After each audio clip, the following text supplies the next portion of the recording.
آقا شما باشید کدوم انتخاب میکنید، پناهندگی یا مهاجرت؟ پناهنده ها معمولا تنها خرجی که میکنن پول قاچاقبره، بعدش دیگه صفر تا صدش اینجا پای دولته. یعنی شما خونه پیدا کن، کرایه‌اش، آبش، گازش، برقش، اینترنتش همش با دولت. برو زبان بخون، پولشو دولت میده. میگه بابا وارد سیستم کاری شو دیگه، باشو برو یه زبانی بخون، من پولشو میدم. دفتر کتاب همه رو میده، بیمه کامل، یعنی از اسهال گرفته تا سرطان پروستاتت با 0 یورو انجام میشه اینجا. بدهی بالا آوردی، دولت میگه نداره، از اون پولی که بهت میدم ماهی 10 یورو 5 یورو کم میکنم، بدهی تو بده اینجا کم نیاری یا تو جوون.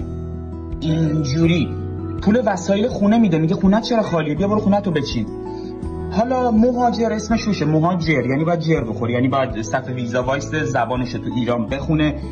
ایران اگه اینجا خونه پیدا نکرده باشه خونه پیدا کنه، آبشو بده، گازشو بده، برقشو بده، کرایه‌شو بده، بدهی هم بالا آورده باشه. اگه نده پلیس فتای آلمان منتظرشه در اسرع وقت. چرا اینجوری میکنم؟ پس تازه پناهنده باشید با یه کارتای میتونی نصف قیمت خرید کنی یا اصلا رایگان خرید کنی.